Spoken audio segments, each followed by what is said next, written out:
오늘은 사무엘상 1장 1절에서 3절 말씀까지입니다. 주님, 오늘도 주의 말씀을 깨닫게 하시고 주의 은혜로 인도해 주시옵소서. 주님의 말씀을 통해서 오늘 하나님의 음성 듣기를 원합니다. 예수님의 이름으로 기도합니다. 에브라임 산지 라마다임 소빔에 에브라임 사람 엘가나라는 사람이 있었으니 그는 요로함의 아들이요 엘리후의 손자요 도우의 증손이요 숲의 현손이더라. 그에게 두 아내가 있었으니 한 사람의 이름은 한나요 한 사람의 이름은 브닌나라. 브닌나에게는 자식이 있고 한나에게는 자식이 없었더라. 이 사람이 매년 자기 성읍에서 나와서 실로에 올라가서 만군의 여호와께 예비하며 제사를 드렸는데 엘리의 두 아들 홈니와 비느하스가 여호와의 제사장으로 거기에 있었더라. 오늘 큐티는 만군의 여호와께 예비하며라는 제목으로 함께합니다. 첫째, 그럼에도 구속사는 멈추지 않습니다. 여호수아 세대 이후 선지자 사무엘이 활동했던 시기까지를 사사시대라 불렀습니다. 사무엘은 제사장이자 마지막 사사이고 또한 이스라엘의 첫 번째 선지자였습니다. 이 사사시대는 줄곧 여호와의 목전에서 악을 행하며 바알과 같은 거짓 신들을 섬겼고 하나님을 떠나 살았던 시기였습니다. 그야말로 매우 부패하고 혼란스러웠던 영적, 도덕적 암흑기였습니다. 그렇게 해서 하나님의 진노와 재앙이 임하면 그들은 다시 하나님을 찾았고 하나님은 그들 가운데 사사들을 세우시고 구원하셨습니다. 그러나 다시 평화가 시작되면 늘 그랬듯이 하나님을 떠났고 다시 잊어버렸습니다. 그들은 이전과 같이 우상을 찾고 숭배했고 자기들의 소견에 오른 대로 죄악을 행하였습니다. 이 같은 역사가 사사시대 전반에 걸쳐서 반복이 되었습니다. 그럼에도 하나님은 이같이 부패하고 어두운 시대 속에서 그들의 부르짖음과 고통을 외면하지 않으셨고 때마다 사사들을 세우셔서 이스라엘을 구원하셨습니다. 즉 사사는 구원자입니다. 사사는 장차 메시아로 이 땅에 오실 예수님의 그림자 모형이라 할 수 있습니다. 이는 그렇게 반복되는 인간의 부패와 죄악 속에도 하나님의 구원의 역사, 구속사는 절대 멈추지 않는다는 것을 사사기를 통해서 우리에게 보여주신 것입니다. 또한 사사시대를 배경으로 하는 누기서도 모압 여인 룻을 통해서 예수 그리스도의 계보가 이어지는 것을 우리에게 보여주셨습니다. 이 또한 온갖 이스라엘의 부패와 죄악에도 하나님의 구속사는 멈추지 않는다는 것을 우리에게 보여주시는 것입니다.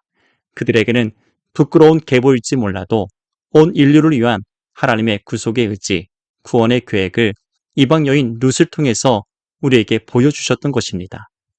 이렇게 사사시대를 배경으로 시작하는 사무엘서는 그럼에도 불구하고 이스라엘을 버리지 않으시겠다는 하나님의 구원과 소망의 메시지를 담고 있습니다. 그래서 오늘부터 함께 볼 사무엘상 역시 이런 사사시대의 배경 속에서 하나님의 구속사가 어떻게 흘러갔는지를 살펴보는 것이 중요합니다. 여러분은 예수님을 통한 하나님의 구속의 사랑과 은혜를 믿습니까? 이제 이 구속의 사랑과 은혜가 나를 통해 흘러가고 있음을 믿으십니까? 이제 예배하는 가정은 소망이 있습니다. 1절에서 엘가나라는 사람이 등장합니다. 그는 레위 족속 중에서 고앗 자손에 속한 사람이었습니다. 그가 에브라임 사람이라고 불린 것은 에브라임 지역에 살고 있었기 때문입니다. 당시 레위 사람들은 각 지파에 흩어져 살면서 하나님의 성전에서 봉사하고 성막과 제사와 관련한 제사장들의 일을 도왔습니다. 엘가나의 가문이 바로 그런 레위 사람의 가문이었고 나름 믿음의 명문가에서 사무엘이 태어났다는 것을 의미합니다. 정말 중요한 우리의 신앙의 목표 중에 하나가 있다면 믿음의 명문가를 세우는 일일 것입니다. 겉으로 볼 땐 예수 믿는 가정이고 3대째, 4대째 예수 믿는 그런 가문 같은데 그 자녀들이 홈리와 비느하스와 같은 불량자들이 되어서는 안 되지 않겠습니까? 고린도후서 6장 9절 10절의 말씀같이 무명한 자 같으나 유명한 자요 죽은 자 같으나 보라 우리가 살아있고 징계를 받는 자 같으나 죽임을 당하지 아니하고 근심하는 자 같으나 항상 기뻐하고 가난한 자 같으나 많은 사람을 부유하게 하고 아무것도 없는 자 같으나 모든 것을 가진 자와 같은 그런 믿음의 가정과 가문을 세우고 사무엘 같은 하나님의 다음 세대 사람들이 세워지도록 우리는 기도해야 할 것입니다. 그런데 그런 엘가나의 가정에도 한 가지 문제가 있었습니다. 그것은 엘가나가 두 아내를 취하여서 한 가정을 이루었다는 것입니다. 이것은 하나님이 세우신 가정의 창조 원리를 파기한 것이지요. 한 사람의 이름이 한나요. 또 한 사람의 이름은 브닛나라였습니다. 첫째 아내였던 한나가 임신하지 못하자 브닛나를 둘째 아내로 맞이한 것 같습니다. 브닛나에게는 자식이 있고 한나에게는 자식이 없었더라. 그런데 이것이 빌미가 되어서 날마다 가정 안에 갈등과 다툼이 끊이질 않았습니다. 모두가 원치 않는 고통을 당했습니다. 사실 이렇게 한 가정 안에 문제가 찾아온 것은 누구보다 경건하고 본이 되어야 할 엘가나의 잘못된 선택에 있습니다. 하나님을 믿는 나 한 사람의 올바른 결정이 축복의 근원이 되기도 하지만 잘못된 결정이 비극의 원인이 될 수 있다는 말입니다. 엘가나는 자신이 너무나 사랑했던 한 사람 한나로 만족하고 감사해야 했습니다. 그러나 엘가나의 탐욕이 이 가정 안에 고통을 가져왔던 것입니다.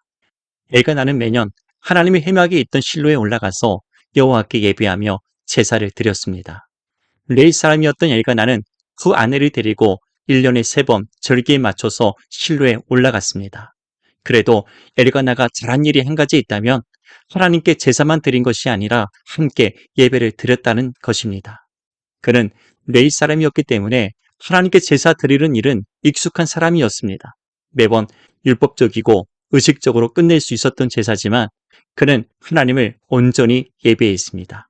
비록 그 가정에는 문제가 있었지만 하나님을 예배하는 일에는 최선을 다했던 것입니다. 훗날 어린 사무엘을 하나님께 드릴 수 있었던 것도 이런 엘가나의 예배하는 믿음이 있었기 때문입니다. 만일 엘가나가 강력히 반대했다면 한나도 불가능했을 것입니다. 반면에 실로에는 엘리 제사장과 두 아들 홈니와 비느하스가 있었습니다. 그들 역시 제사장 가문이고 믿음의 가정이었지만 엘리는 두 아들 홈니와 비느하스를 바른 신앙으로 양육하지 못했습니다. 이것이 엘리 가정의 치명적인 문제가 되었지요. 더구나 그들은 하나님의 성전을 섬기는 제사장들이었습니다. 그럼에도 앞장서서 여호와께 드리는 제사를 멸시하고 온갖 나쁜 행실을 서슴지 않았습니다. 무엇보다 그들은 여호와를 알지 못하는 자기 소견에 옳은 대로 행하던 악인들이었습니다. 그런 그들이 하나님을 온전히 예배할 수 있었을까요? 결국 엘가나의 가정과 엘리의 가정의 차이는 하나님을 예배함에 있었습니다. 비록 혼란스럽고 어두웠던 사사시대 두 가정 모두가 나름의 문제가 있었지만 두 가정의 흥망성쇠를 좌우했던 것은 다름 아닌 하나님을 예배함과 신앙 교육에 있었던 것입니다. 비록 믿음의 가정이라도 문제없는 가정은 하나도 없습니다. 그러나 중요한 것은 하나님을 온전히 예배하는 가정과 바른 믿음의 자녀는 반드시 소망이 있습니다. 여러분의 가정은 하나님을 온전히 예배하고 있습니까? 하나님의 말씀으로 자녀를 바르게 양육하고 있습니까? 오늘 들은 말씀을 붙잡고 함께 하나님께 기도하겠습니다. 하나님, 우리의 자녀들이 하나님 말씀 가운데에서 올바르게 자라나길 원합니다. 하나님을 진실로 영과 진리로 예배할 수 있는 그런 믿음의 가정, 그런 믿음의 명문가를 이루어 나가길 원합니다. 하나님께서 우리 가정들마다 함께 하셔서 우리의 자녀들이 하나님의 말씀에 순종하고 하나님께 영광을 돌릴 수 있는 그런 하나님의 믿음의 가정 될 수 있도록 인도하여 주시옵소서. 예수님의 이름으로 간절히 기도합니다.